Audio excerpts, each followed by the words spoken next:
Sziasztok, én Martin vagyok, és elérkeztünk egy újabb nézzünk bele per játszás videóhoz, mert szerintem ez egy részben le fog menni. Mint láthatjátok, ez nem más, mint a Esther Landmark Edition. És ehhez a játékhoz igazából van magyarosítás, viszont ehhez a verzióhoz, a Landmark Editionhez nincs. Tehát ami van magyarosítás, az ehhez a verzióhoz nem jó. A játékról igazából nem tudok semmit, tehát ez én első ránézésre rögtön játszok végig című dolog.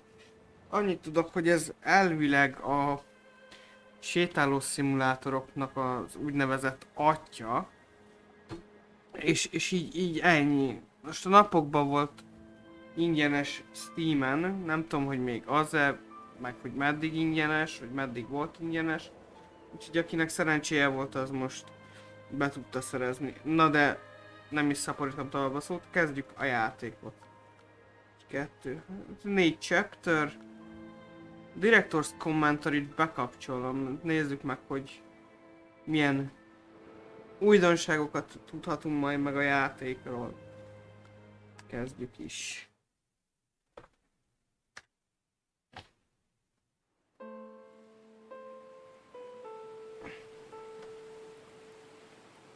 És már megy is a dolog. Hello everyone, I'm Dan Pinchbeck, I'm the creative director of the Chinese Room, and this is the Dear Esther developers commentary. Hi, I'm Rob Briscoe, I'm the artist on Dear Esther. And I'm Jessica Curry, and I was the composer on the game. So what you're looking at today is a remake of a mod. Dear Esther started off in 2007 as a Half-Life 2 mod that did really well in the modding community, which was fantastic, and as a result of that attracted the attention of Rob, who worked as the primary developer on a Source remake of the game that was released in 2012. And this year is another remake where it's been updated for a cross-platform release, and we wanted to add in this developer's commentary just to give you a bit more of an insight into some of the ideas behind the games that came together.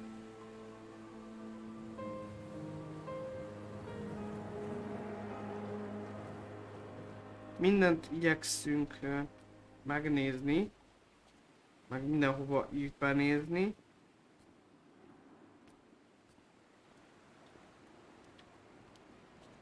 Ó, instant bekapcsolta.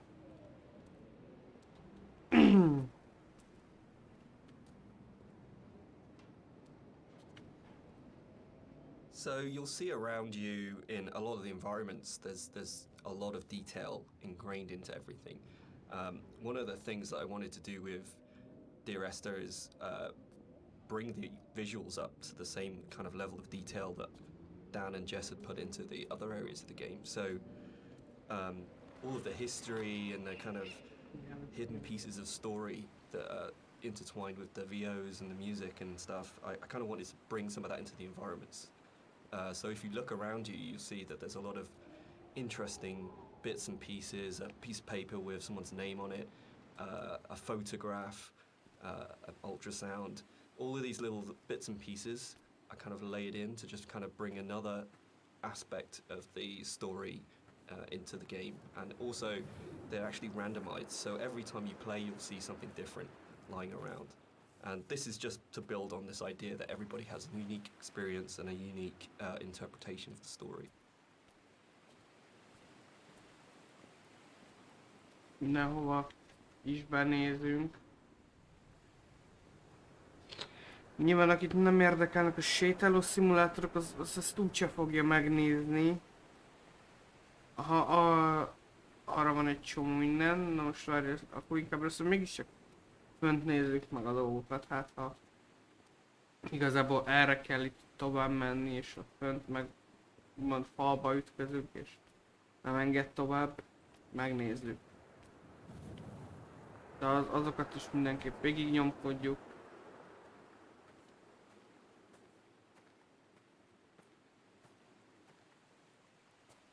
Amikor vannak lent.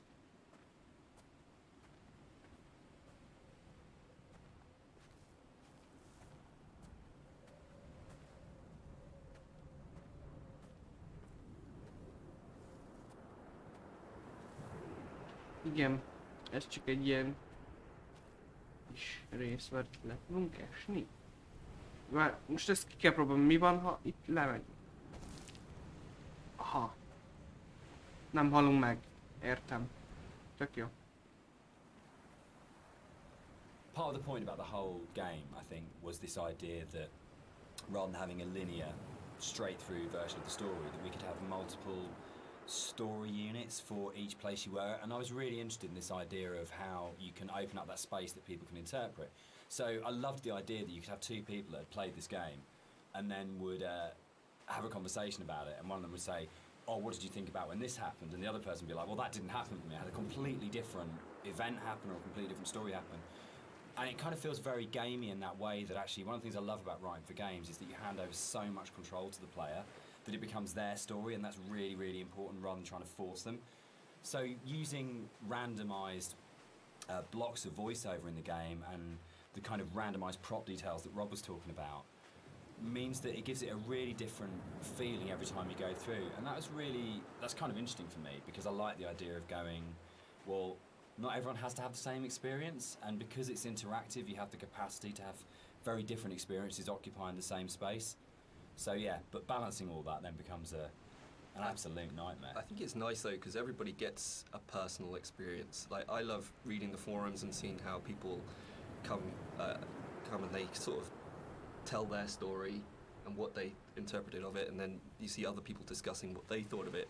And to me, it's kind of nice because everybody takes something unique away from it.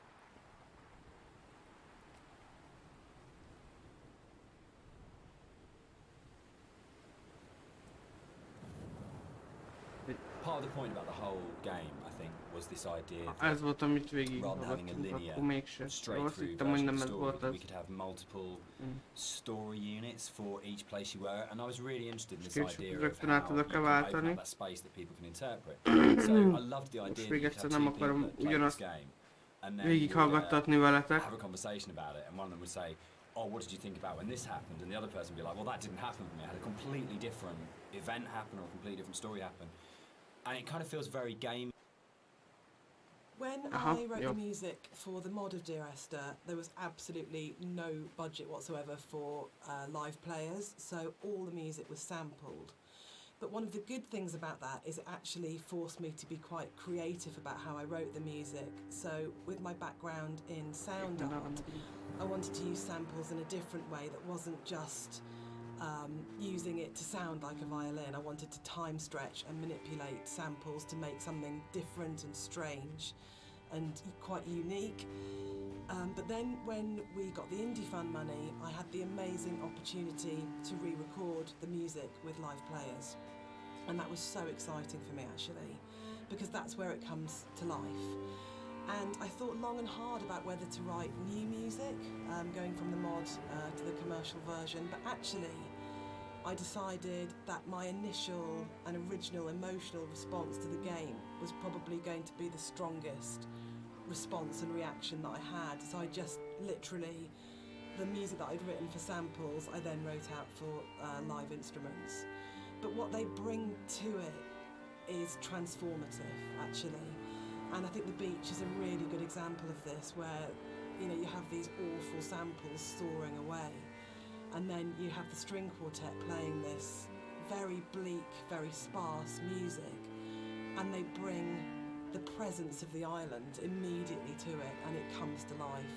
And that's the exciting thing about it. It wasn't a huge budget, but just having that experience of working with the players was just magical.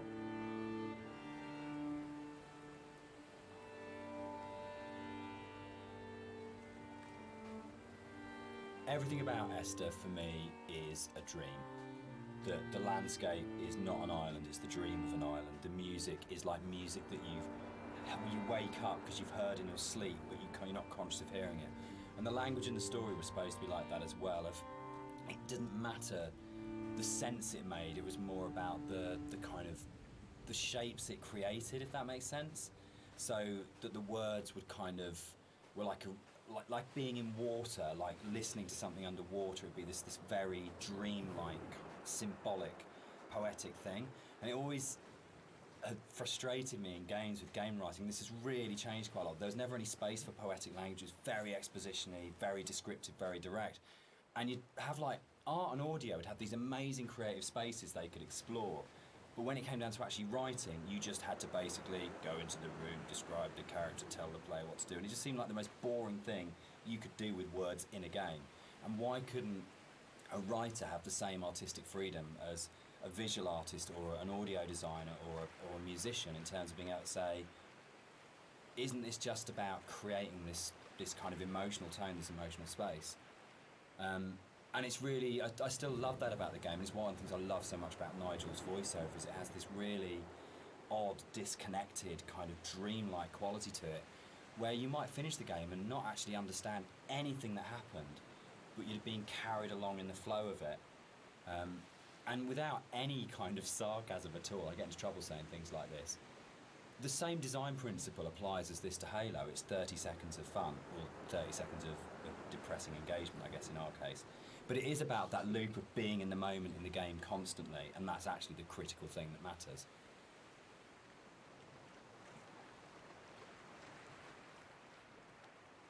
This symbol on the beach, which is the golden ratio, it's one of the only things that's really left explicitly from the mod. In the original mod, there was an awful lot of more kind of symbols and kind of a much more kind of mystical, sort of magical element to the island. There was a lot of very weird stuff in there.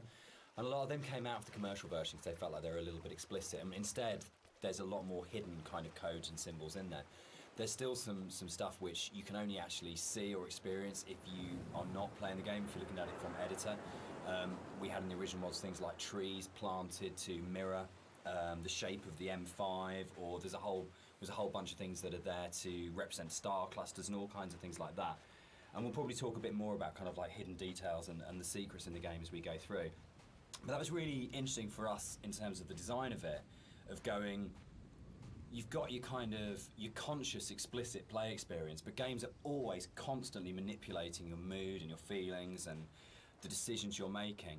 And so really trying to create a space that had all of these kind of subliminals in it was a really interesting thing that we wanted to do, both with the original, and then I think it got lifted up into a much more sophisticated version when we went to the commercial, because Rob was able to bring that sort of level of artistry to the visuals that really got that kind of sense of hidden meaning in there.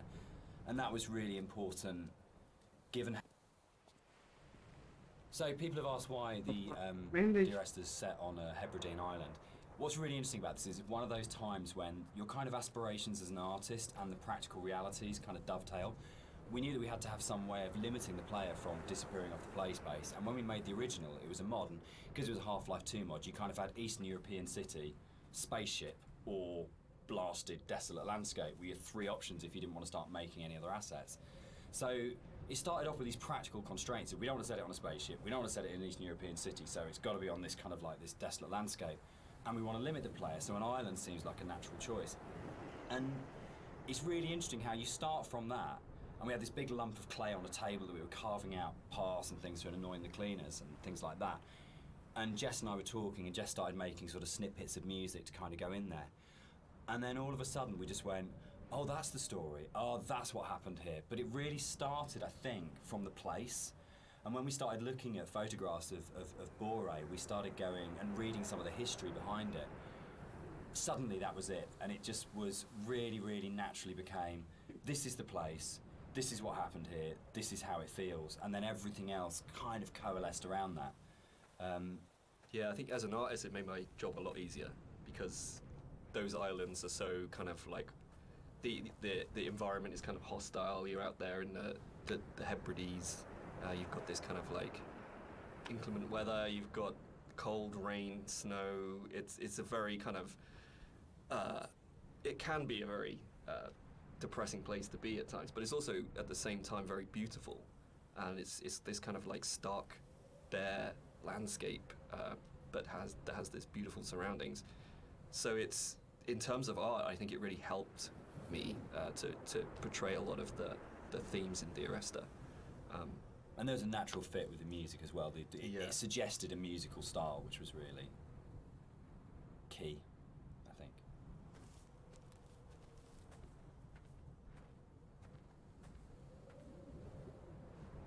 one of the things you're always trying to do as a composer is create memorable themes. And a slight confession is that probably the most memorable theme, which is Remember in Dear Esther, wasn't actually created for the game. Rob's looking shocked. So it was actually from a piece of choral music that I'd written years before, based on a Christina Rossetti poem called Remember. And one of the things I was talking about earlier was how I didn't have any budget. So I had this piece of choral music, and I thought, hang on, this is absolutely perfect for Esther. But I don't want to use all of it. So the only bit that you actually get in the game is the first line of the choral piece of music. But that actually went on to form the main theme of the music that I wrote. And I think for me it's really interesting about how things that you've written earlier, years before, sometimes come in really, really useful and fit. So I always tell people and students not to despair if something doesn't get used or doesn't work at the time, because actually there'll come a place or in a time where you think, hang on a minute, I've got something that fits. So in terms of that memorable theme, the Remember theme gets used in multitude of different ways during the game. And one of the things it does is helps you to identify the kind of psychic place that you're in the game. So the theme is played in lots of different ways, and actually you'll notice that as you go through the game, it becomes more and more broken and more manipulated and broken down as the player goes through the journey and as you're psychologically struggling to get to the end point in the game.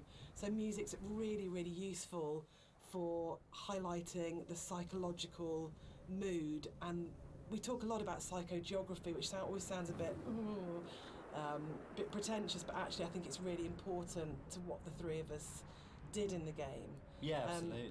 Dan, maybe you want to sort talk of like a bit the about core that. kind of idea about psychogeography. If you're not in the place you're in, is not the place you're in, or you create the place you're in. It's not just as you're here and then the landscape's out there, but you don't navigate like a city by street signs and by those kind of formal things. You navigate it by the things which are significant to you in the way that you've lived in that space. And I think that was really kind of key to, I think it's really central to how the fusion of art and story and music come together in Dear Esther, because it's not a place where we're going, right, we have to lead the player up here because it's a natural formation, and then you would naturally have a piece of music here because you come around a corner. But the story, music and art all work around the idea of what's going on in the narrator's head at this point. How do we represent his emotional state relative to this landscape? And again, it's that idea of the game is, it's a dream of a place. It's like the idea of it being a fever dream or a coma dream, which obviously ties in a lot with the kind of story, and we'll come back to in a lot more detail when we get to the caves a bit later on.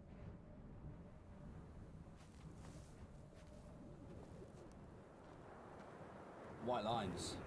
Yeah. They actually did this.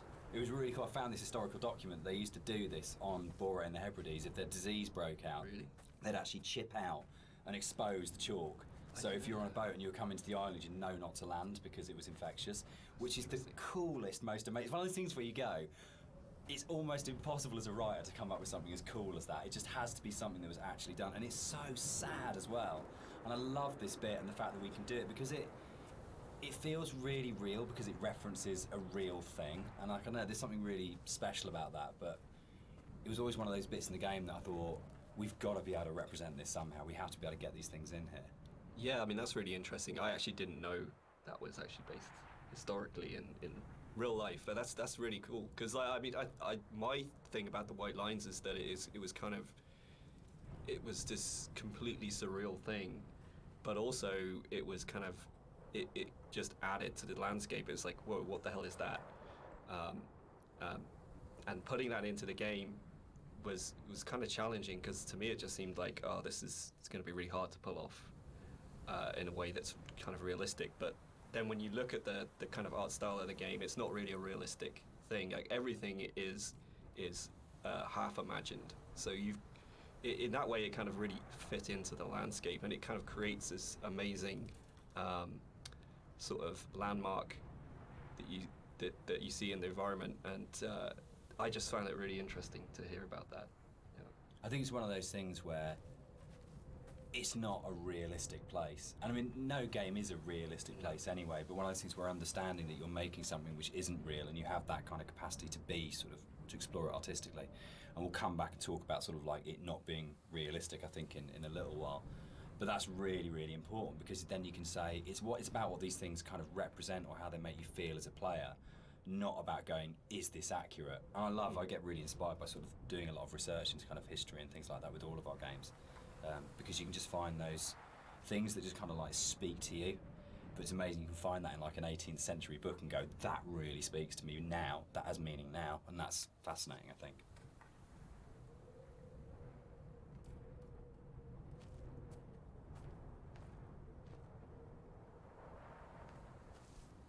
Something that I wanted to bring through in the art of the game was the same kind of fidelity that you find in both Jessica's music and Dan's writing. In the same kind of way that you have all of these little details, these very close attentions to detail that kind of really bring richness to the story. And something that was missing in the original mod version was just this lack of a visual layer of story. And something that I did throughout the art of the game is to add in all these little details here and there, little bits of story, little links to certain things that you may or may not hear or see, just a layer of richness in the world, and give you some kind of reward for exploring. So keep your eye out as you look around.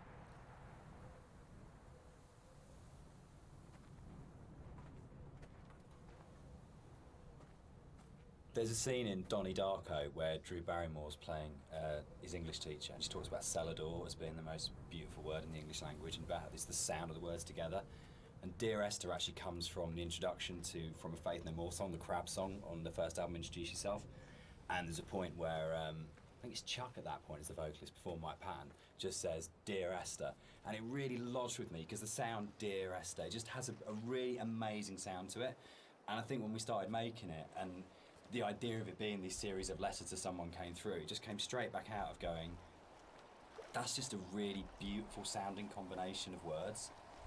And I think that really sums up the whole approach to the writing in Dear Esther, of what's the most beautiful combination of words and images we can put together, and to do it that way rather than writing a traditional plot as such. So yeah, Dear Esther, Faith No More and Doom, that's where it comes from.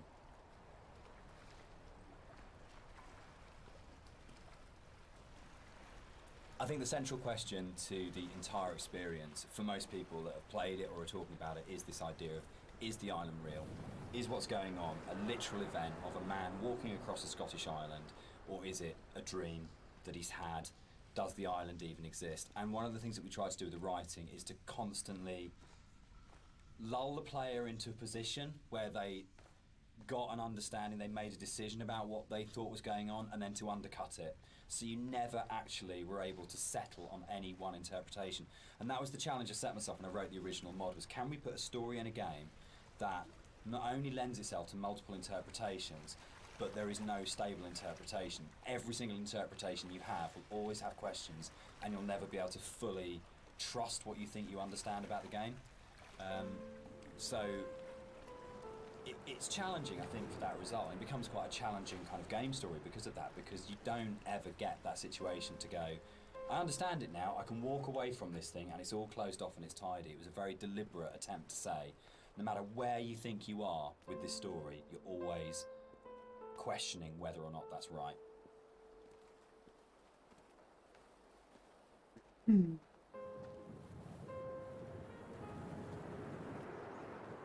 Szerintem rohadt jól néz ki, hogy ez sem azért mai játék. Legalábbis nekem tetszik. Úgy, ahogy van. One of the things that's been most commented on with the audio and the music in Dear Esther is how sparse it is. And that was a really deliberate tactic. I wanted to leave room for the player to think and to dream and to wonder and to put their own interpretation into what was happening.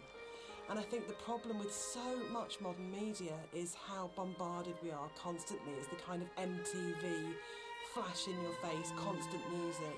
And Dan and I watch a lot of drama together, and it really is constant Endless, music. which is constantly telling you what you should feel, like really clearly. It's like being kind of beaten up by the music sometimes. And when you read a lot of reviews of Dear Esther, a lot of people say they had this time to think and to interpret, and that was one of their favourite things, that they placed themselves so directly into the game, and it's their experience. And I think that's actually the greatest success of the game on all points, from the story to Rob's art to the music, is we all left space for the player to dream.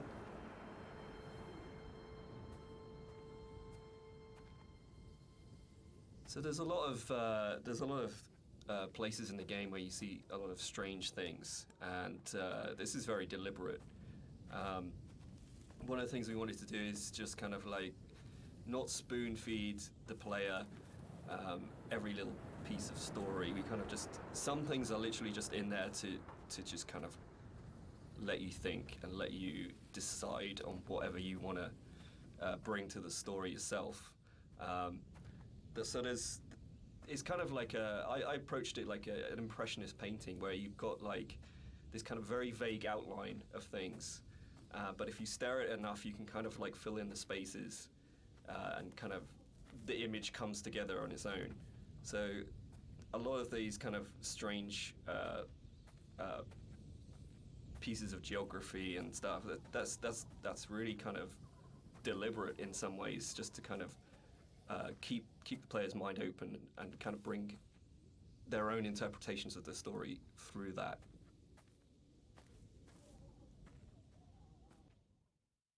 Aha.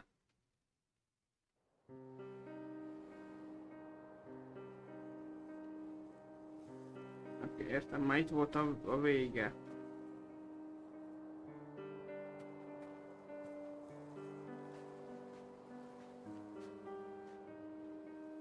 When I was originally thinking about how to write the music for the game, I suddenly realised that you don't see anybody in the game, and the most important character as such is the island itself. So one of the things that I did with the music was to write the island as if she or he were a character in its own right. And that's really important, I think, that you're going through this space and actually it's completely devoid Belelát. of Mindegy, nem baj. but the music Nem tudom azt onnan populates eltüntetni. the island, and that the voice of the island speaks to you through the music. Which is interesting, because I think that's really come on in terms of later games we've done, that sowed the seeds for the way in which we approach music in Rapture, where it was very specifically the voice of characters. And Machine for Pigs as well, where the music was about being Lily's voice in the game, Lily's representation in the game. So it's interesting how, looking back on Esther, a lot of those kind of ideas were tried out here that then came on to take other forms in stuff we've done since.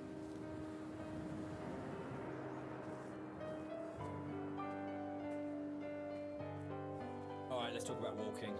Let's do it. We're gonna address the elephant in the room, the very, very slow moving elephant in the room. So this might be a longer conversation because it kind of fits with that. So Esther was the first of the what are now called walking simulators, and it was really interesting that for us it didn't feel that weird to have a game that was slower than normal, where actually there was lots of time to just walk around and think and look at things. And it was amazing at the time how this was seen as completely revolutionary, and it's really interesting. It's amazing to see how many other games have kind of like taken it on board. For me, it came from, I didn't see it as being odd to have a game where very little happened, where you thought about what you were doing. For me, it was kind of interesting that you could play some of the best moments in Doom are the bits when nothing's happening and you're just doing it, or System Shock, or those games that I absolutely love. Those quiet moments were the really powerful ones. But Esther is definitely slower than a lot of games, and I think that's actually why it's lasted. I think if we did have moments where we went, should it be faster, should we put a sprint button in, but I'm so pleased that we kind of held our nerve and went, no, just as like in real life, I don't run everywhere because that would be weird. It's okay to have a game where you don't run everywhere, and actually it is a bit weird to run everywhere, but if you're going to do that, then you've got to support it in other ways. And I think the music was a really powerful way of supporting that change of pace. What's really funny for me though, Dan, is that shamefully I'd never played a game before I worked on Dear Esther, so I didn't realise that all games weren't like this, which is now looking back really naive. But I didn't realise that games didn't have, always have, this slow pace, and I thought there were lots of meditative games out there, and that actually wasn't really the case at the time, and that's exploded since. But in terms of the music, supporting that pace that you'd set emotionally felt really important. So if you listen to the music, actually the BPM is a very slow walking speed, and it just almost, there's a lot of things now that say it's called entrainment, that it slows your heartbeat, or it can speed up your heartbeat when you listen to music. And actually I think what the Esther music does really successfully is it makes you almost accept, and more than accept, that speed. You actually start to feel that's the pace of your journey, and that I really like that about the music actually. It makes you just comfortable with that pace too. I think it just eases you into it. You feel relaxed.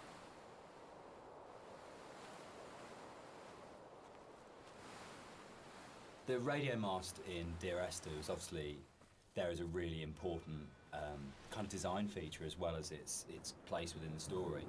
And that, I think, came from, it was really interesting, it being a Half-Life mod to begin with, and the Citadel in Half-Life 2, that it tells you how far you are through the game. You're always looking up to the skyline, am I closer to the Citadel, can I see it? And it lets you know how near you are to the end of the game. And it was really important because Esther's so open in a way, and because there isn't this, you're not using kind of shootouts or kind of gating it with combat encounters to kind of constantly keep you moving. That it was really, really important that you always had that focal point of going, I know exactly from the beginning of the game, virtually right from the start, you know where you're going, you know where the game's going to end up, and you know that sooner or later you're going to be either at the base of that thing or climbing that thing, and it's always there, that red light. And I think particularly with the colour palette of the game, the fact that you've got this very, very, very clear red light that's unlike any of the other colours in the game immediately tells you as a player, this is what the shape of this thing is going to be, this is where I'm going, this gives me a purpose, even if the sort of moment by moment is a bit more abstract. Yeah, and navigationally as well, it helps you, it draws you in the right direction as you play the game. You can never get lost if you just follow that one landmark. Yeah, I think it's a really interesting place of where that sort of traditional game design is still, there's loads of it in Esther, it's just not necessarily done in quite the same way.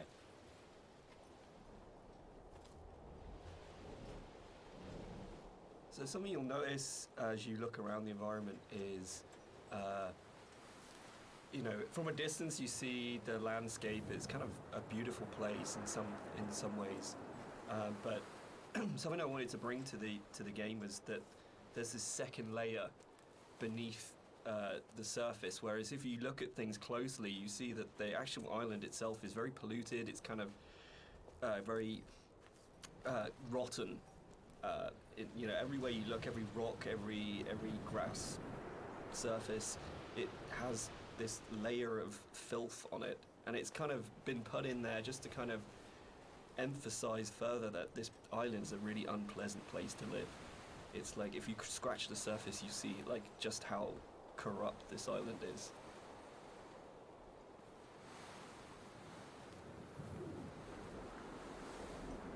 We cast and did all the voice direction for Esther ourselves for the mod, and it was basically Jess and I on a casting website just listening to people's show reels and finding what's the voice of this thing. And there was never any question about Nigel. I think we heard his show reel for the first time around. It's probably been listened to sort of 30 or 40 actors. And we started listening to his show reel and just both looked at each other and went, that's it, that's him. And it was amazing when Nigel came in. We had, I think, a day and a half to do the whole thing. And he just did that amazing thing that really, really great actors did. If he just walked in, got in front of the microphone, and more or less did the entire thing in one take. And we did hardly any retakes on anything. It just felt like his instinct for the character in the game was so strong that he just, without virtually any direction, just came in and just got it. And one of the hardest things with the voiceover that we did was when we went from the mod, which had 3 potential narrative units per queue, to 4 potential narrative units per queue, was not only finding new bits of writing that kind of complemented and played off what was there in the original mod, but for Nigel to come back in, nearly 5 years later, and to just re-find that voice in exactly the same way and deliver it in a way that fitted in and complemented it was a real testament to his ability as an actor, I think. That apart from we had spent quite a lot of time trying to make the sound actually sound the same in terms of mic placement and things like that, but in terms of the actual delivery of those new monologues, you wouldn't know that was both written and acted sort of 4.5 years after the original thing was done. So the one person who's not in the room sort of today but deserves a huge amount of credit for how the game kind of eventually was delivered, but also I think in terms of how the game has lasted, a huge amount of respect needs to go to Nigel Carrington for his work on it. Próbálok egyébként mindent megnézni, mindegyik izét meghallgatni, de így az az első pályán meghiús volt, mert szerintem egy csomót jó, nem biztos, hogy egy csomót, de egy párat kihagytam. Itt is elképzelhető lesz, hogy egy párat ki fogok hagyni, mert mondjuk nem veszem észre, vagy véletlenül rátalálok arra, hogy mára kell menni. Provide the player or the listener with different emotional tones and states. And up until this point in the game, the music has been very sparse, very intimate, and very isolating in a way. But the island is also a beautiful and magnificent place, and what I wanted to do at this point for the first time in the game is to create something that was really epic. So we go from that shift in scale where it's very intimate and small to suddenly realising that this is an extraordinary and magical place to be, as well as a difficult and quite sad and melancholic place to be. So the string players were instructed at this point to play with much more vibrato. Up until this point they've played in a very sort of Scottish style actually, no vibrato, very plain playing.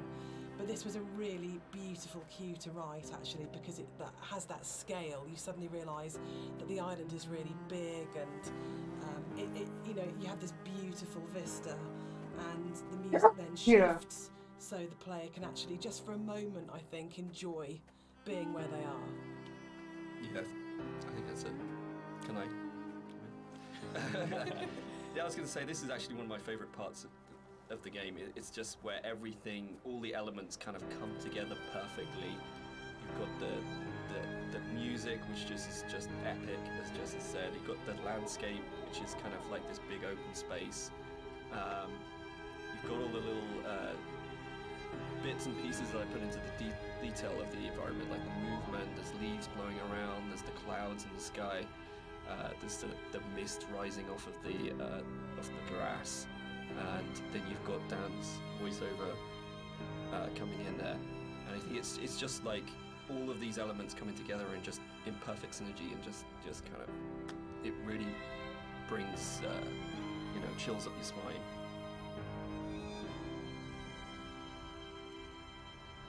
Inside the bothy there is a randomised chance you can find an ultrasound picture on the table, and I think it's the one instance of randomisation in the game that is like the pinnacle of it, because the idea that Esther was pregnant when she died changes everything emotionally about how you understand the story. And not to say that you don't care as much if you don't find it, but it just adds this other layer of just the ground falls away from him the first time I saw it, and the meaning of the crash in Esther's death just means so much more when you go, it's not just about her, there is an unborn child here. And I think that's where the randomisation just hits its absolute peak, because it's one tiny detail that may or may not be there, but if it's there, it's going to fundamentally change the way you feel about the entire thing. And that's the strength that the randomisation elements in Esther kind of provide, that you go, your likely kind of feeling about the story and your understanding about the story can be changed so absolutely by the occurrence or not of one tiny little prop detail. And that's something which, those moments I think are what make it really, really special. So it's for me, it's almost like the most important prop in the game, because when it happens, it's so profound. Yeah, and it's again, it's just something that makes each playthrough more personal, I think. This is what I love reading about, people finding these things and going, holy shit, I've just found this one thing that's going to change it. That's changed my interpretation completely. Yeah, absolutely.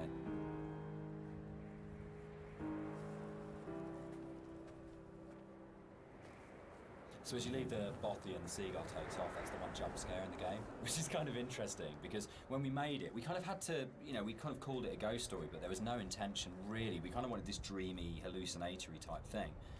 But when it came out, people started coming back and saying, this game's absolutely terrifying. I was really, really frightened.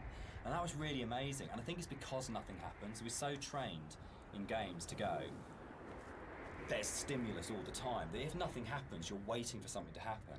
And kind of, I tend to go back to again and again the whole sequence in Dead Space 2 when you go back to the Ishimura, and it's like the best bit of Dead Space 2 because for what feels like hours, but it's probably only about 15 minutes, nothing happens and no necromorph comes at you, and it's absolutely terrifying because it's just this space and you're just left in it. So I think the kind of the bird here is really interesting because it can actually really, really make you jump. But I don't know if that was part of why people were saying that the game was really scary, but it was a real surprise when people started coming back and saying, this is a frightening game. And I don't know how much of that is to do with the ideas in the game are frightening when you think about them, and how much of it is to do with just the emptiness and the lack of kind of things in the game make it a really quite stressful or quite frightening place. But it was a real surprise, I think, that sort of reaction from a lot of players when we shipped it.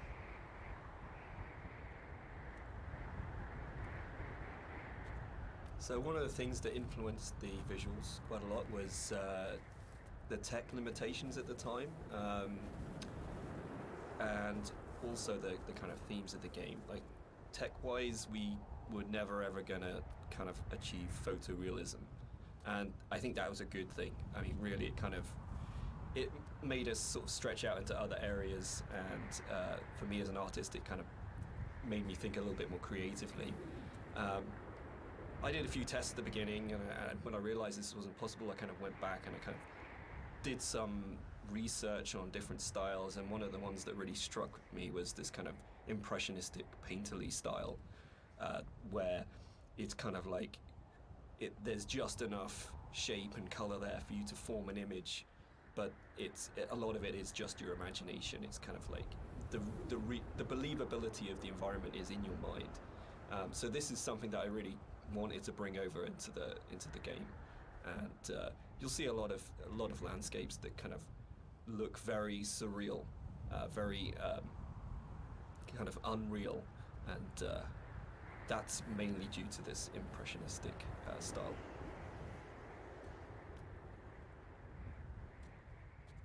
We should probably talk about some of the inspirations behind it. I'm on a strict you don't talk about Stalker kind of thing going on here. But when Rob and I started talking, I think one of the first things that we kind of discovered was how much we're both obsessed with Stalker.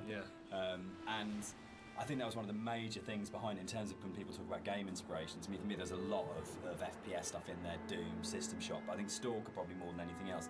And Roadside Picnic, the Strugatsky novel that Stalker's based on, of the idea of this incredible space that you didn't understand, that's simultaneously beautiful and threatening. And I think sort of Tarkovsky's kind of films kind of play into that as well, particularly his version of Stalker, that you want to have this place that you feel rather than think about. And for me, that was like really kind of core to all of the inspirations for the game, was this is a space that is about feeling, not thinking.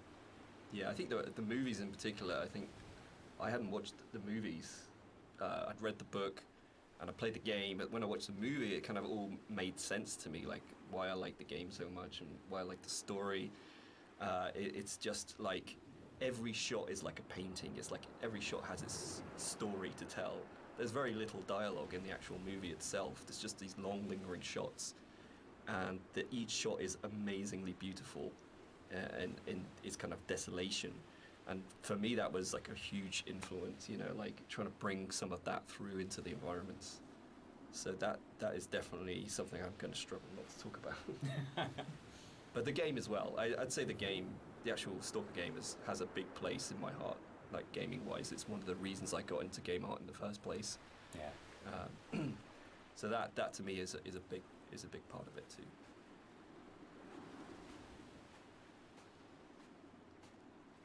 One of the more interesting and challenging things to do in the visual side of things is to kind of create an emotional connection with the player.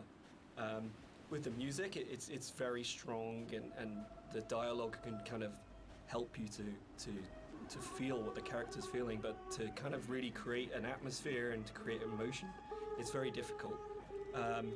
So I designed a few things very subtly within the environment to kind of plant imagery into your mind and kind of make you feel certain things. With this shipwreck on the beach, you can kind of, like, if you look at it from certain angles, you get this real, like it's like a cross sticking up. It's this kind of semi-religious imagery, but it really kind of, it's not obvious, it's not in your face, it's just kind of like something that makes you feel like something you know. And so like there's a lot of deliberate attempts in the game to recreate that feeling, and it's kind of hard to point out in many other places, but it's done in a way where every single rock, every single plant, every single cliff face has been deliberately placed and designed in a way to try and make you feel something in the game.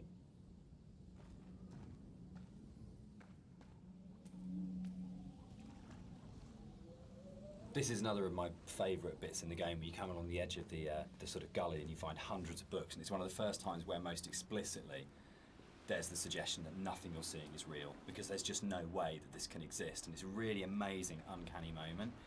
But it works, I think, for me, because you just go, I don't understand it, but it's lodged somewhere in my head, and I can't get rid of it, and I can't unsee this. And I think for me, like in terms of my influences from books, I mean, there's the obvious sort of stuff like with Burroughs, Cut Up and things like that going on. But it comes to the kind of books that I really love, that like Roadside Picnic, or the other one by the Strugatskys as well, I absolutely love, is The Ugly Swans, that's just full of these images that you go, I don't understand, I literally have no idea what's going on here, but I can't shake it, it's just got its hooks in me. And I think more recently you've got books like Jeff Vandermeer's Annihilation does this so well, where nothing is understandable, but you feel the logic, but you can't understand the logic, but you feel like the logic's there. And that, I think, is a really powerful thing that games are so good at doing, of creating these things. And I think where a lot of game writing for me becomes kind of the wheels fall off it, is that they have these amazing ideas, and then suddenly there's this huge rush of going, right, we've developed this mythos and we've shown you all the tips of the iceberg, which are really interesting, but now we're just going to show you the whole iceberg. And actually, that's never that satisfactory as a player, because it robs the mystery. And I think the best game writing is those kind of moments where you go, I feel like there's something just outside the edge of my vision, just on the edge of my hearing, but it's the confidence to go, that's it, that's all you get, and the rest of it is up to your imagination. And I think it does loop back to games like Stalker. I think Skyrim at its best does it so well, where you just have these moments where you think, I want to know, but it's going to be down to my imagination to draw those things. And the player's imagination is the most powerful thing you've got in your design kit. There is nothing you can put on screen, there is nothing you can do with audio, there's nothing you can do with dialogue that will ever be as powerful as the player's own imagination. So if you oversell the idea and oversell the image, what you're actually doing is you're kind of not only robbing the player of the opportunity to invest in the game, but you're also fundamentally opting for a weaker tool than what the player can bring to the experience themselves.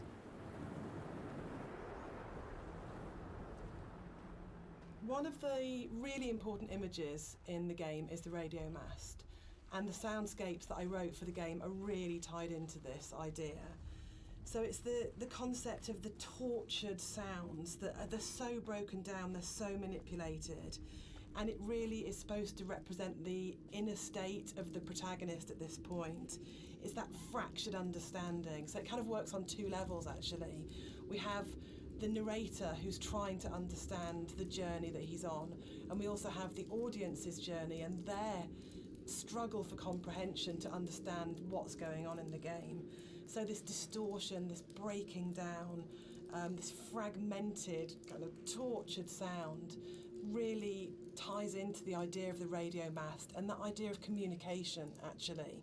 That the game is trying to communicate something to you, the narrator's trying to tell you something, but it's so difficult to understand what that is.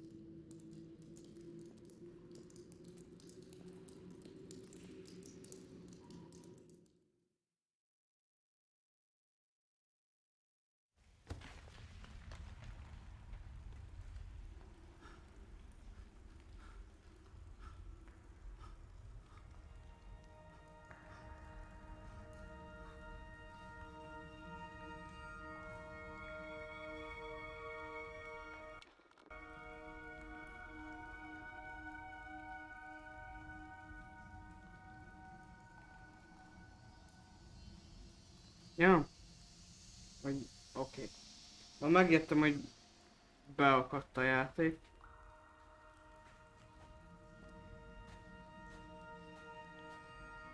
The caves in the game are really interesting because it's a very Nem csak onnan lecsúsztam, tonal amibe. shift within the whole visual look of the game. It's kind of like this more organic, more surreal, dreamlike landscape compared to what you're used to before this point.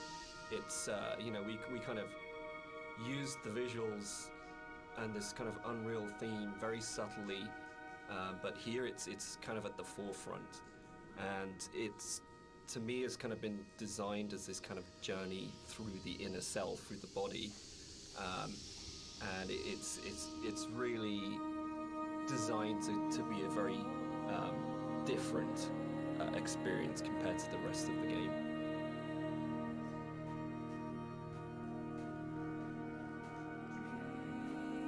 This for me is probably the most pivotal music cue in the game, and it's the one that most people write to me about to say that they are absolutely obsessed with and they love. It's the only music cue that has singing, it has a female voice, and I think that's a really important shift for me. That you've gone from this beautiful string music, but it's quite abstract, into what is effectively a song. And with lyrics, so you're actually explicitly saying something as a composer at this point. The other thing that I think it's important to say for me is it's the biggest shift from the music that I wrote for the mod. It's the same music, but the act of having it sung by an amazing singer. I sang it on the original and it's really bad. And Clara Sanabras re-recorded it. And it's what good actors do, it's what Nigel Carrington did, it's what good musicians do, and they take something that you've created and they just shove it up into the next level and make something that's good into something really extraordinary. And also for me, I think it's a point where the environment art and the music just meld so beautifully and so seamlessly into one. I mean, on a personal level, I've played the game hundreds of times now, and I still enter the caves and I look at Rob's work and I'm just absolutely overawed, just gobsmacked by its beauty.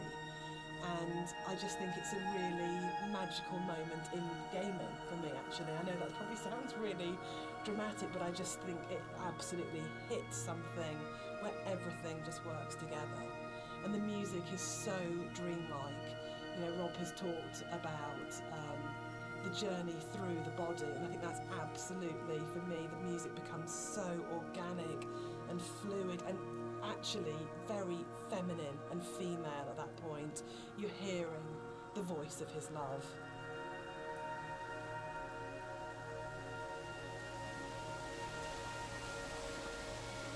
I just want to say that I think you can divide caves and games into pre and post Dear Esther. I think that it's just a way of breaking away from reality into saying what you can do with these spaces that actually makes them this incredibly, much more vividly colourful and much more kind of interpretative and look for it. And it's really interesting that I look at caves now in games and I find myself going, that's a very Rob Briscoe cave. And I think that's an amazing thing to have achieved. So I think it's one of those, it's great paying other people's work compliments. I enjoy that because you never feel like being big-headed about yourself, but I think it is, I think particularly it does come again down to that blend between the audio and visuals that just, it's a real high watermark. I kind of, it's one of the areas in all the games we've made that I'm most proud of.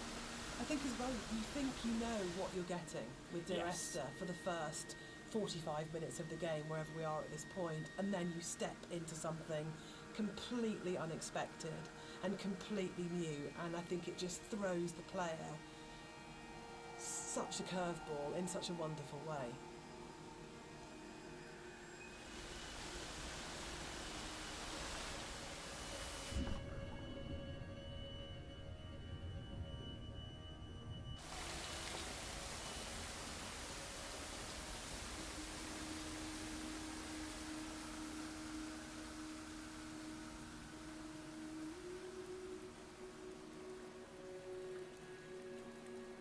De bevallom, hogyha nem lennének ezek a kommentárok, picit én is unnám ezt a játékot, de egyébként maga eddig a környezet, a hangok teljesen jók, csak nem nagyon értem így még a sztorit, hogy mizu. I think when you're designing a game, it's very easy to get very locked into what the system can do. And you're trying to deal with all the different variations of things that if a player does this, then this. And we have to deal with the consequence here. And our lead designer, Andrew, and I talk about this all the time about you might have an idea, but then how does this radiate out throughout the entire system? And you get very caught in the idea of what the system has to be and how robust the system has to be and this kind of thing. And I think what's really important as a sort of a designer, as a creative, is that understanding that actually the real game is happening in the player's head and that the system can be whatever you want it to be, but if the game isn't running in the player's head as opposed to on the screen, then you're missing a trick, you're not letting the game be everything it could be. And I think the great thing about working with a game as simple as Esther in a way is that those sort of consequences of player interaction, there's not a huge number of them in the way that there might be with a very mechanically complex game, so you can really heavily focus on what is the game experience that's being played out within the player's sort of mind and heart at the moment. And there are other, I know this is a kind of a way of approaching game design that has become increasingly popular over the last few years, and that Journey was a really, really good example of that game company really focusing on what's the emotional experience of playing this game. But I think, again, it's probably one of the reasons why Esther has lasted as long as it has done, because it's not a mechanical exercise, it's an exercise in trying to inspire you as a player to have the deepest experience and the deepest engagement and to really run the game in your own head rather than being something that you're sitting 6 feet away from kind of interacting with. I hate interaction as a term for that. I think it becomes very cold and mechanical and systems driven. And really interaction is completely trivial and pointless if there isn't an emotional engagement with the player and you haven't moved it away from the screen and into the player's head.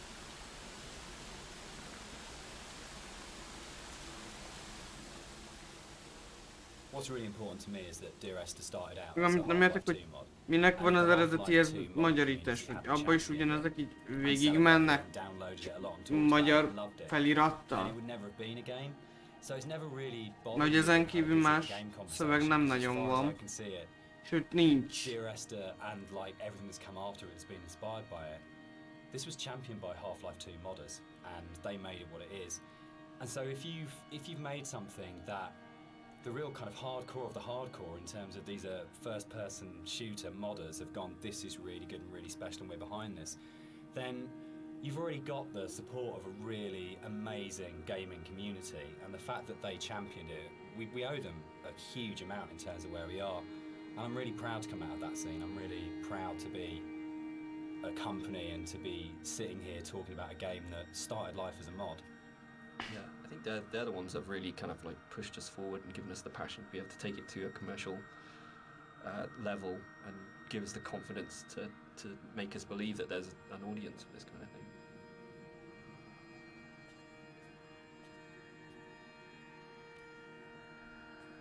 Dear Esther was my first foray into writing music for games.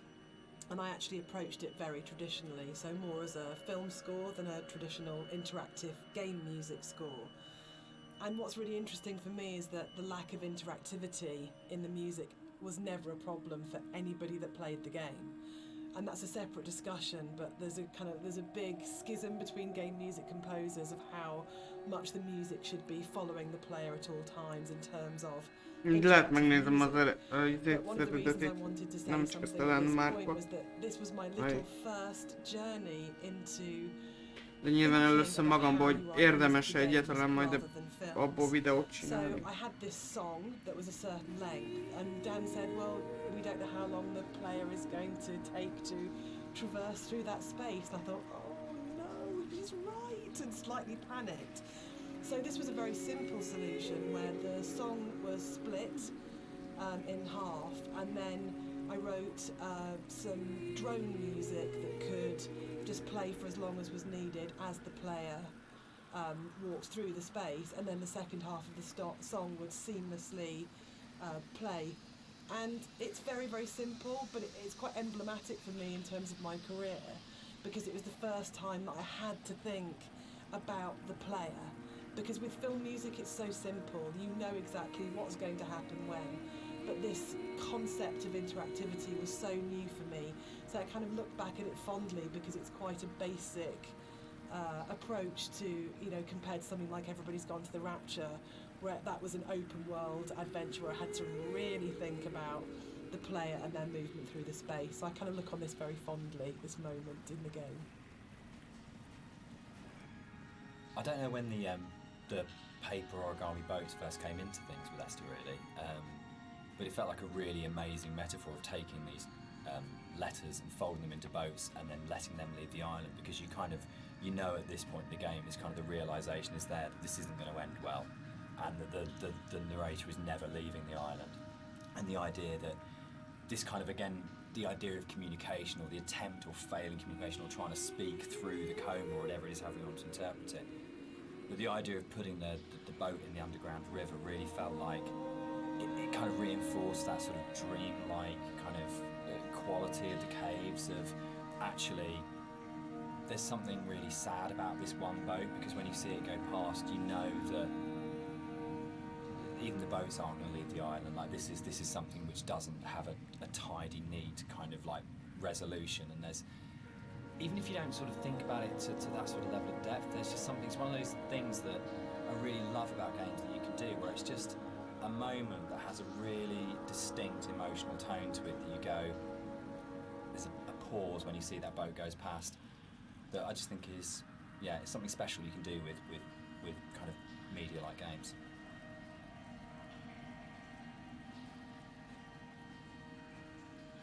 In a lot of ways, the caves were the hardest area of the game to actually write, because we knew we didn't want to have much voiceover in there. I think because of the strength of the music, and this goes right back to the original mod, we wanted that to be the voice and for it to be a chance for Esther to speak rather than the narrator.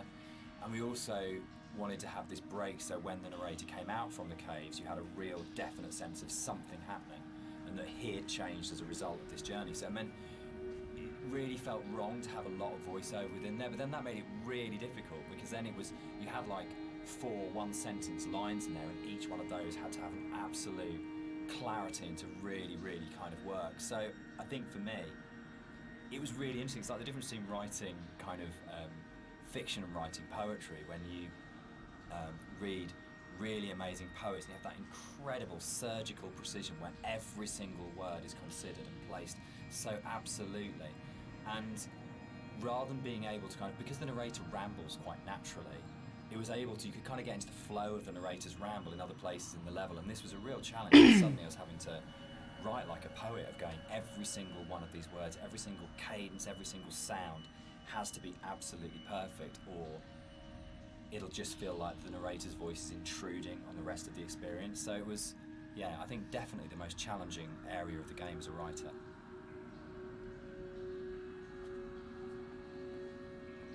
The sound here is a classic case of, again, what music I think does really well, which is you've had this soft, lyrical, beautiful, epic, dreamlike music, and then the moment you come out of the caves, you're into this really harsh soundscape, and the tonal shift is very, very brutal, I think, and deliberately so. You have very little music when you come out of the caves. You hear the wind, and it's a classic case of foreshadowing. So we know from this point that things are probably going to get bleaker, more difficult. And yeah, it's something that music does really well, I think, which is that emotional signalling and signposting. This whole area moved, didn't it? The original mod, this was a cave right at the beginning of the caves where everything was written, and it moved to the back end of the level, and we had this long corridor that's full of these kind of it's the point of high madness, I think, in the game, isn't it? Yeah, it's kind of just where you feel like you're losing the plot completely, both like visually and auditory, and you know, it's kind of like this really frenetic moment for me. I think it's where you feel most that you're underneath a mountain, and you feel the weight of that mountain, and just I loved the idea when we were, you know, putting through it of what would it actually take to do this? Like, to actually paint all these symbols and what is going on? And it really is quite an explicit kind of thing of madness, of going, you would have to be insane or very, very disturbed to actually do this. And what is the process that this person's trying to work through? What they trying to achieve by this? And I think it really strengthened it, making it a crawl through a tunnel as opposed to just a static location. Yeah, I think it's the consistency and the coherence of the symbols is a lot more broken down as well. Like, you see some symbols before like scattered around the environments, but at this point they're like right in your face, and they're kind of just, it's just total madness, you know. Any kind of meanings have been crossed over and confused, and, you know, I think it really helps to bring the tension up at this point at a level as well. So you're kind of coming out of this dreamlike state a little bit. Yeah, you kind of know that. This is a bit more of a contentious one because we disagree on this one. I struggle with this. With the points in the caves where you duck above and below the water, and you have to have that transition of audio. And I love the audio on both sides of the surface tension of the water, but I really struggle with you breaking water because it's such a hard edge to the sound. And I don't think there's any other way around that. And you need to have those moments where you do go underwater because it's so important.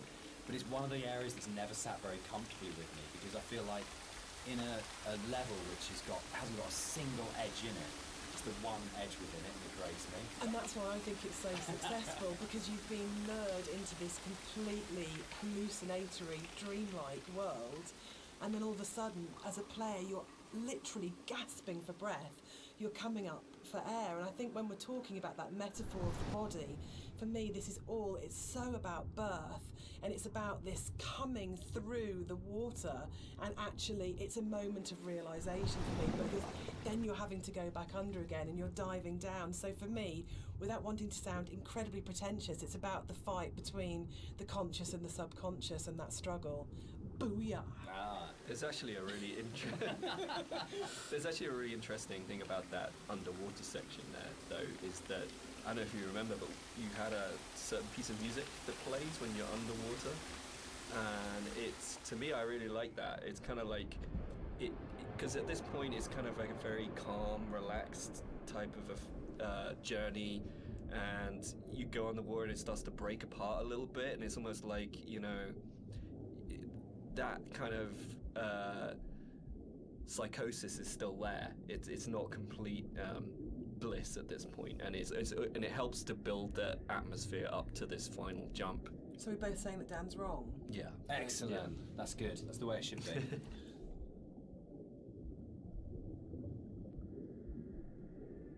The motorway scene. The biggest new addition to between the mod and the commercial version. This didn't exist in the mod at all. It was a completely new thing.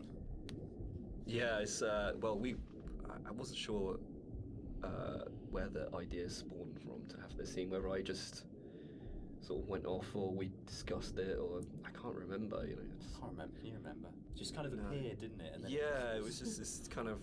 I think for me, actually, I remember being some technical difficulty between the drop and then coming out at the end part, but it was the same thing that we dealt with in the past, of like, how do we not kill the player? From a technical standpoint, I think it might have been something to do that, but it was also, you know, I can't remember where the whole thing came from. I think it's my favourite point in the whole game, actually. I think it's just it's quite shocking, and it's so surreal, and it's so beautiful. And from an audio point of view, you have that baby's heartbeat bringing us back to the idea of the ultrasound. Was Esther pregnant? And it's one of those moments that I think everything just kind of collates together, and it's so unexpected. Yeah, for me, it's like a moment of realization. Yes. It's like, it's, you know, it's coming to terms with something almost, you know. Whether or not what actually is going on at the moment is real, this did happen. There's kind of an absolute. I remember playtesting it, and I didn't know that the car can get switched out with a hospital gurney, and I must have played it. I was like 3 or 4 times into playtesting it, and the first time it switched out and it was a gurney, and I really remember kind of sitting there and going, "Oh God, that's just," and really being just stopped in my tracks by it. And it's one of those weird things you get when you're making a game, that you know you'll never have that same those moments that a player does, where you know it all so well. It's really, really rare to be in a situation where you actually get a genuine, fresh player's eye view on what you're making. Yeah, I was always a bit worried that it was maybe a bit too literal. Like we gone a bit too literal with that. But I think looking back at it now, there's still a lot of strangeness going on there. Obviously, it's the whole scene is unusual, but there's still these like very subtle details that are there that kind of still making you think, what does that mean? Like I think if you look closely, there's like coins scattered around and things like that. It's And for me, it's, again, sorry to keep going on about it, but it's about layers of subconscious for me. That you start overground, you go into the caves, you go deeper, you're falling down, it's going down the rabbit hole effectively, and then you go to the deepest level, and that's actually the truth, that's the reality, that's what happened.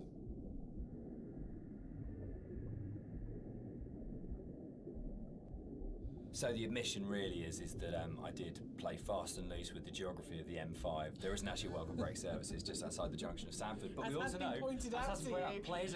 I mean, what a thing if you make something that's based vaguely on somewhere in real life. In terms of a compliment, when you're getting emails from players going, there isn't a welcome break there, and people really trying to work out where is this, and whole threads about where on the M5 it is. That's just the most amazing feeling. But I think what I really love about, what I think works really, really well in Esther, and again it's something that I think is really carried forward to our other games, is that a lot of the time we're not dealing with kind of like big, glamorous, amazing, epic places. It's a sort of like a ratty little island in the Hebrides. It's someone who lived in Wolverhampton. It's just outside, a service station on a stretch of the M5. And I think that earths what's going on. Gives it a realness as well, particularly when you sort of put it against the surrealness of the caves. Actually, kind of going, this is really surreal and this is really, really dreamlike, but actually I'm talking about, a car accident just outside a little chef, and that playing off those two things against each other. It's like making the ordinary extraordinary. Absolutely, yeah.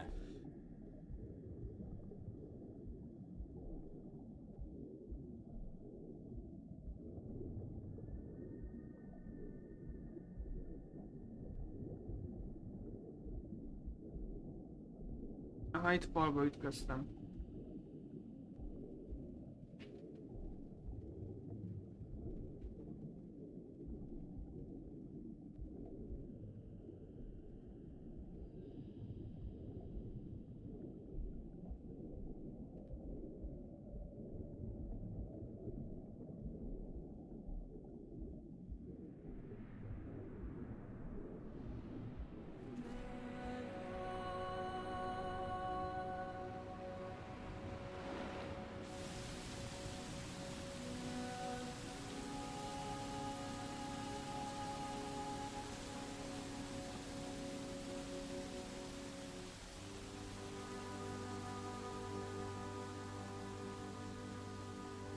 This scene for me is like really, really iconic because it kind of brings this idea of the caves being an inward journey through the body together. It's really kind of like a symbol of rebirth, and it actually brings together a lot of the visual goals that I wanted to achieve with a lot of the symbolism in the game. Like I've talked a little bit about how the environment was kind of designed to provoke emotions, and kind of the impressionistic style gives you just enough information to make you think of things and feel things. But this is probably like the antithesis of this, and the whole feeling of rebirth here is quite strong. I know Jess.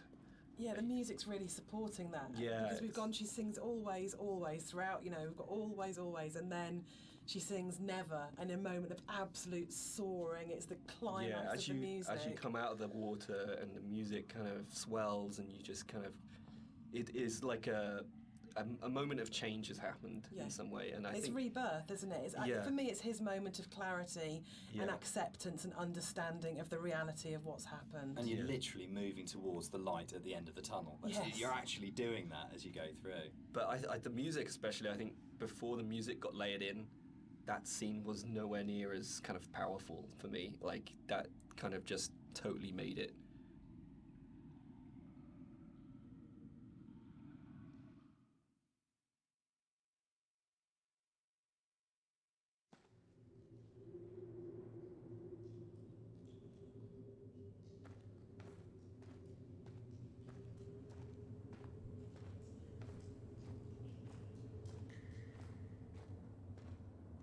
Dan and I had worked on lots of projects together, non-game projects, before we made Dear Esther. And I think the thing that links all of the projects that we've worked on together is that idea of hidden stories and layers of stories. And one of the things I wanted to do with the music was to embed hidden little hints and stories into it. So the music that you hear here has Morse code, and the Morse code is spelling out the word Esther. And I really, really liked this concept of that some people would understand that it was Morse code and try and figure out what it was saying. It also provided a really interesting rhythmical dynamic. And yeah, it's just about these ideas of hidden stories and layers, but it also starts to emphasise the obsessional nature, I think, of the story in Dear Esther, and his agitation and actually slight panic. So you're getting this rhythm that just repeats and repeats and repeats obsessively. So I think even if you don't understand that it's saying Esther, and even if you don't understand that it's Morse code, you're still getting this feeling of this obsessional repetition and slight panic that he has. And again, it's kind of it's the new chapter, and it's spelling out that something has changed at this point.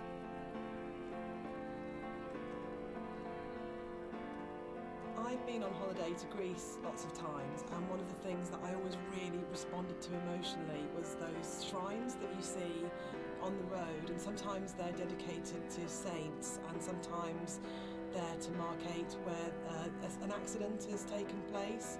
So you'll get photos of the deceased person and flowers and candles, and it always really touched me.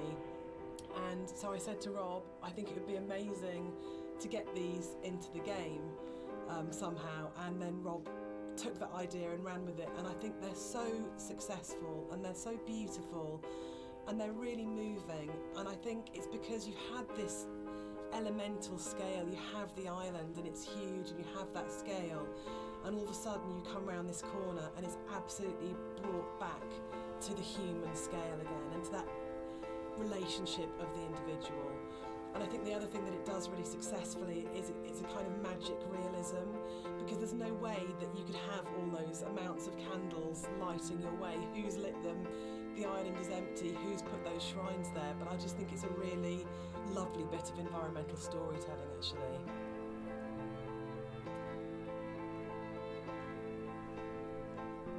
One of the really nice things about the move from the mod to the commercial version is that we had a couple of years worth of the community talking about the game before we went back into it again. And one of the things that I read on a forum was that someone had constructed this amazing version of the story where they'd decided that the narrator was Paul. And I hadn't thought of that. It was never part of the original writing. And I thought, that's so amazing that as a writer, your audience can find something in what you're doing that you hadn't thought of. So it was really important when we went back in to record the additional set of voiceovers. I thought, I absolutely want to do this. I want to take this idea that's come out of the fans and to run with this and to add an entire new sort of stream of story in there. So we added in a couple of cues within the fourth level that intimated much more strongly that actually Paul wasn't this other character who caused the accident, but actually you were responsible for everything. But again, it was then trying to find that balance of not overcooking it, so you weren't led to that idea, but just if you happen to have the combination of just a couple of narrative units, then you would possibly come to that interpretation. But it was really amazing to be able to say, it felt like giving something back to the fans that had enabled us to make the remake in the first place. And it's always a lovely moment as a developer to be able to recognise your fan community and kind of say, thanks, this one's yours, this one's here for you. What's fascinating to me, Dan, is that you're an atheist, but each of the three games that we've made are so strongly about religion, either the language or taking allegories and stories. Why are you so drawn to it? I think I'm really interested in people and the stories that make up people. And I think there is like in the Bible, like most kind of religious texts, it's not about what it is, it's about what is behind what it is, and that's what you're really getting to, is the idea of the sort of the parable or the metaphor. And it really felt like, particularly with Paul on the road to Damascus, is a story that many people know and we can understand, and it's about redemption and consequence and guilt and transformation and who you really are and what that means. And it felt like just a really strong, powerful way of making it very accessible, the narrator's kind of inner turmoil, in a kind of a story that we know really well. And there's a universality to those kind of questions that, you know, whether it's, you know, Christianity, whether it's Islam, whether it's kind of Buddhism, that they're asking very broadly similar questions. What does it mean to be human? What does it mean to be a good person? How should we behave to each other? How should we feel about the world we're in? And it's a really powerful way of speaking to a lot of people. I think that's always been really important as well, is that it's about saying no matter who you are or what your kind of like outlook on life is, whether that's, you know, faith-based or secular, that we are all effectively asking the same questions. And that's why I think all our games kind of tend to be around those questions. Is Dear Esther a depressing game or a hopeful game?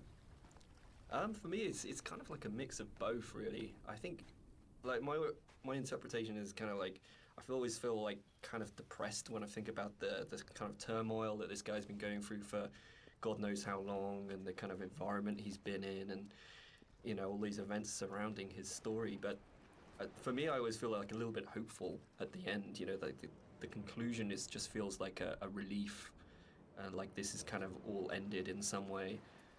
What do you think, Jess? I think it's a game about acceptance, and I really like that. And I think it's telling that a lot of people with mental health issues have responded really positively to the game, and we get a lot of emails and letters from those people saying that it's helped them through a really difficult time. And for me, that's because it's about the struggle of being human, that it's hard and that we love and that we grieve and we lose, but we come through it. And those things are what makes us human, that it's transformative and that the pain is part of life. And that's a really beautiful message. And I think that's what you do so well, Dan. That's what you write about. You write about what it is to be human. So, Dan, you wrote it. Without wanting to cop out, one of the things about writing it that I really wanted to do was to make something that people could take and could own, and it would be their take on it. And their interpretation of it mattered in a way that mine didn't. My job was to give them the architecture to interpret in their way.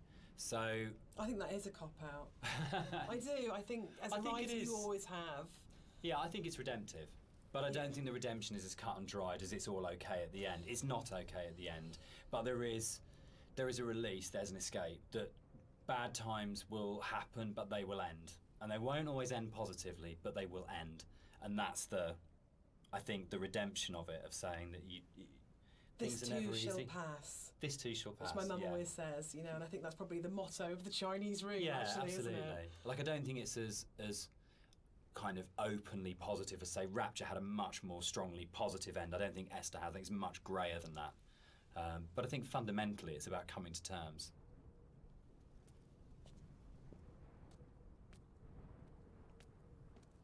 So, Dear Esther is the first walking simulator. How do you feel about Walking Simulator? You know what, I think I took offence to it when it first became a thing, but you know, I think actually I don't mind it so much now. I think the fact that we have kind of taken ownership over it, like that genre has been kind of made our own by not just our game, but like a bunch of different games have kind of embraced it. I don't know, what do you guys think? I'm still really confused about the need to categorise in games, probably more than any other creative industry, and I think it shows that games have a long way to come in terms of how we describe an experience. So I do agree with Rob that it's really positive that we reclaimed Walking Simulator, but I still find it reductive, possibly, as a term. What about you, Dan? I think for me it's people want to know what they're buying and what they're getting into, and I think it's so people understand what a walking simulator is now, in a way that if it was like first-person adventure or slow-moving, not very interactive, story-driven games, they're all sort of really very fluffy. But I think if you buy a game and someone says it's a walking simulator now, you've got a pretty good idea what you're getting. And there's been, there's Gone Home, Firewatch, Stanley Parable. There's so many other really good titles that kind of fall within that group of games out there now, that it does have an identity, and I think that's the really good thing about it. I mean, when Esther came out, there was literally nothing. We had no idea how we described it or what we called it. We actually struggled with that quite a lot. When it and sort of ended up being sort of like a ghost story, because it felt like it was the closest thing we could get. But it feels like now you can make a game like this and you can say it's a walking simulator, and people will know what it is straight away. Yeah, I think that's the nice thing is there's a whole group of games out there now that quite comfortably put themselves into that category, and so it's like if we were to come out before and just said it's a walking simulator, people would have been like, well, that sounds terribly boring. That doesn't. Why the hell would I play that? But now people kind of are a little bit. Seek them out. Yeah, now people are kind of familiar with what that means.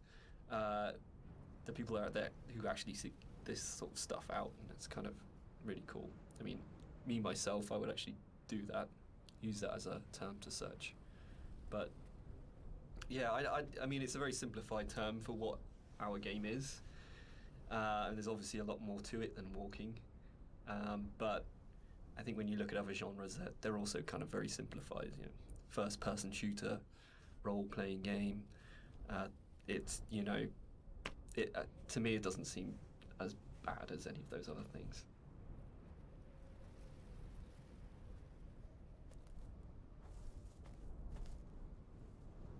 There's a bit of an illusion of simplicity with games like Dear Esther that people kind of assume because there's not a lot of mechanics and there's not much going on in that sense that they're easy to make. And I think actually it's kind of the opposite in a way, that because they're so simple, everything is exposed and everything has to be exceptionally good for it to work, because you're carrying a player's experience on a fairly sparse, minimal kind of framework, and that really means that every aspect of it has to be produced at a really high quality and has to be done with a lot of passion and a lot of thought. There's nowhere to hide in a game like Esther, and that's something which I think carries through to the best games of this type. You can see with all of them there's a real commitment to kind of depth and a really intelligent way of approaching design, and a real kind of trust in the player and a real assumption that players are smart, imaginative people who want experiences. It's not a game that it's easy to just knock off or to do with any kind of lazy attitude. You have to be really, really passionate and care a great deal and put an awful lot of thought into it if it's going to work.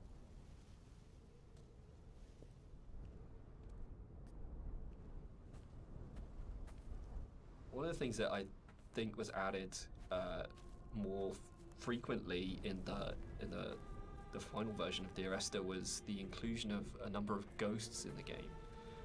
These are not like ghosts that you'd see in a normal horror game. They're just very loose silhouettes that you'll see around the island, usually like quite a distance off, or just kind of somewhere that you'd barely see it out the corner of your eye. I think this is a good example of where it's kind of really in your face, and these are kind of just something that we put in to kind of not just bring some unreal elements to the island, but something supernatural as well, something that's kind of beyond this world, something kind of unsettling.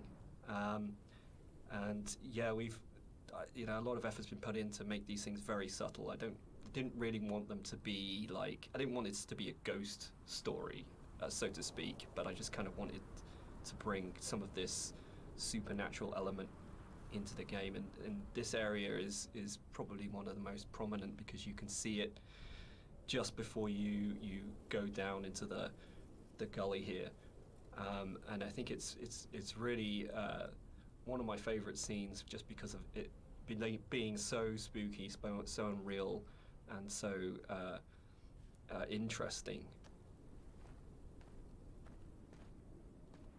The overlook, the point about this to me is that it's probably the voiceover in the game that kind of sums up the whole story and the experience. It's almost like a recap of everything that's gone before you start the final climb. And you know it's that pause before you're going to start the final climb and before the game's kind of builds to a climax. But you can also see the whole level, and it's like the idea that you are standing looking down on your own journey, a bit like the idea of your life flashing before your eyes, or sort of like seeing your body but having an out-of-body experience at the moment of death.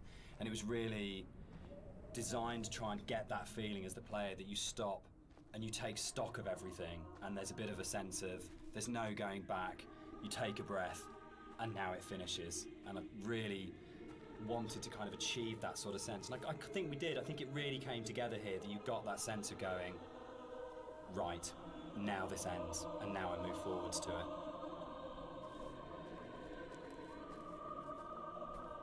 So here it kind of, the environment becomes a little bit more surreal again.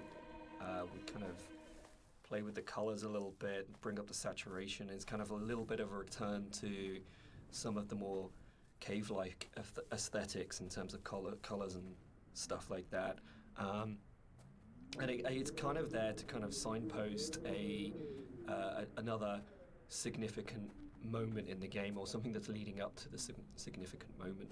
It goes back to this kind of idea of having these emotional signposts in the visuals as the game, without it being overly obvious. And some of that emotional stuff comes just through the colours of the environment, and the more saturated they are, the more kind of surreal things become.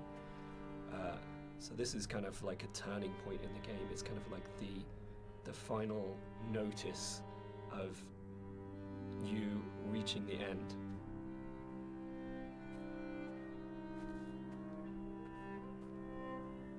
The music that's playing here is a repeat of another cue, and originally we hear it played on the piano, and the string quartet take on the piece here.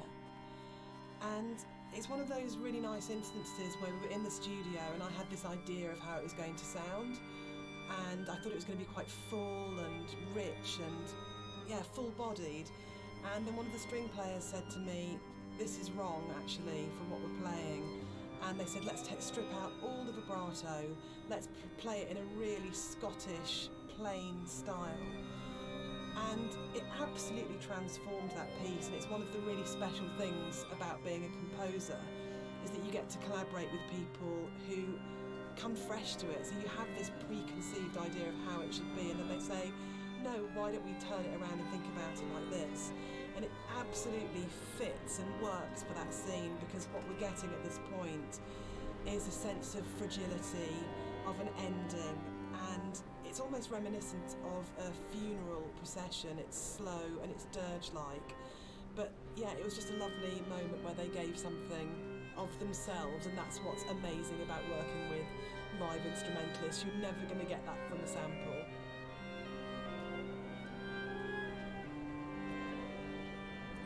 It was possible that this last section of the game could have felt quite laborious and forced, because it's two long zigzagging paths that just go up, and there was a real importance to getting it right. Quite a lot of work went into it. I think at this point for me, you probably as a player understand that the narrator's going to die at the end, and that this is it. And that unlike where the rest of the island, there's this sense of this could just keep going on forever and ever and ever, and you're going to keep the motif of come back. But I think when you set on this path, we really wanted to have that sense of, this is it, this is the last time you're going to walk these paths, this will end now.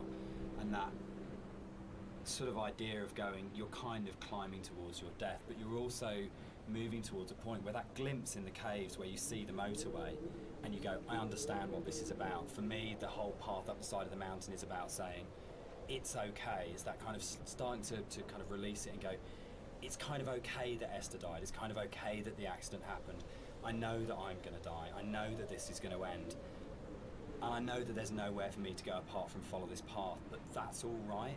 And it was very sort of hard to kind of try and find that subtle mix between the dread of it and the acceptance. It's where the positive and the negative and the kind of the loss and the redemption really start colliding for me. At least certainly that was what we were trying to achieve with it.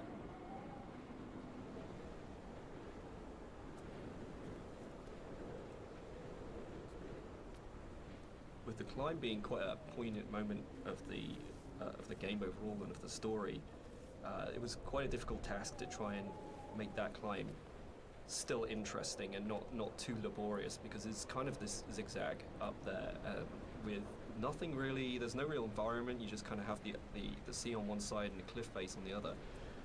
So there was quite a lot of work that went into kind of building up this feeling of tension as you're rising and kind of making this moment as poignant as possible while still making it interesting.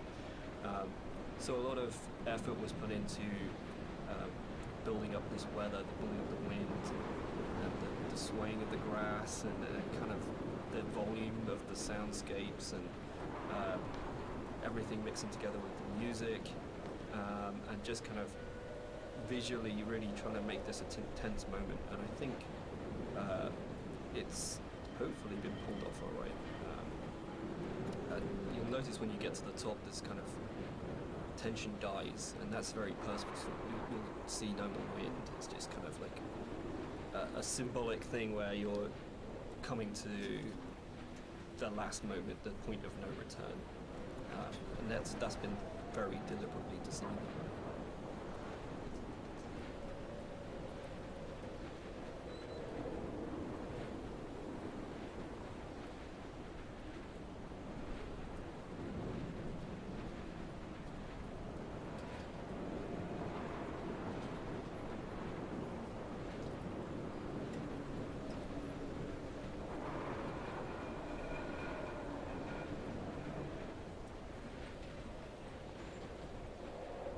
We had a lot of debates, didn't we, about the ending of the game and whether the player should retain control or whether it was okay to go to a cutscene at this point.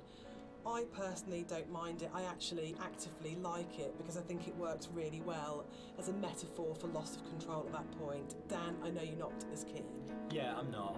I would have loved the player not to have had control taken away from them, but to me it was a balance between two evils: the evil of having a cutscene and the evil of the player accidentally falling off the ladder halfway up and destroying the ending. Yeah, I agree. Like I think we tried a few different things, and the tech at the time just wasn't, the ladder tech at the time just wasn't there. So, and the other thing for me was pacing. It was making sure all the music, the voiceovers, the timings and everything were perfect for that final jump-off point, and just letting the players kind of noodle around going up the ladder for what may have been like 7 minutes because it's a tall tower was kind of an impossible task.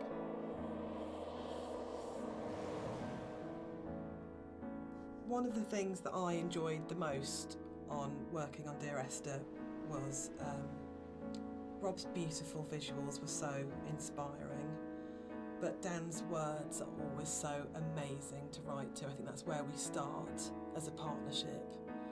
And the music at the end was so easy to write because that last voiceover is the pinnacle of the writing to me, as it should be, because it's the last VO, so he would have failed if it wasn't good, but it is just so beautiful and moving. And for me, talking about whether it's a hopeful ending, the music is really hopeful at this point, and it signifies to me transformation, freedom, escape, acceptance. Yeah, and it was just a beautiful cue to write, actually. I don't know, I can't remember quite where it came from in the mod, but the moment when we went, or we could put the bird in there, you could see the bird's shadow, and actually it turned from being kind of like a straightforward literal suicide into a metaphorical, or to my mind, kind of like, I always really believed the narrator did turn into a bird just before they hit the ground, and that was really important. I think it's probably the strongest ending in any of our games so far. But yeah, I'm very proud of the way everything came together in that last section. Yeah, I think it's the bird thing was particularly interesting because I think it was in the original mod, but the timings and everything were just all off, and you never really saw the seagull. Yeah, at least the shadow is as well. It was all kind of like a little bit broken, and I remember when we went back in, I made a real effort to try and get that shadow just out of the center of the view, so you kind of have this hint of something happening, and I think you can hear the sound of a seagull flapping its wings. It's like very subtle, but like I say, I kind of really like the way that came together. It kind of it's very like say it's kind of like a release, but at the same time there's still this kind of ambiguity there that's kind of beautiful. And I'm really proud that I got the monitor in at the end for an ending of, it goes into the hospital monitor signifying the flat line, and I think it's one of those moments where you never want to be so clever that people notice it and it takes them out of the moment, but it just flows in through the music, and it just feels like everything comes together at that last point.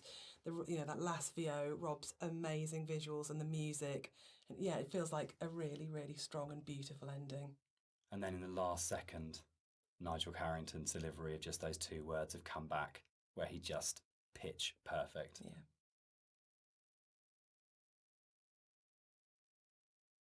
So that's the end of the director's commentary. We'd just like to say a big thank you to everyone for listening. We hope you've uncovered some secrets and some facts that you didn't know about the game before. We'd also like to say a huge thank you for buying the game, and for all our fans who've been behind us and been behind the game and have kept it alive all these years. It's a real privilege that it's still out there, still such a title that people love so much. Yeah, and we're really looking forward to the future and what we can create coming up next. Thanks for listening. Cheers. Bye.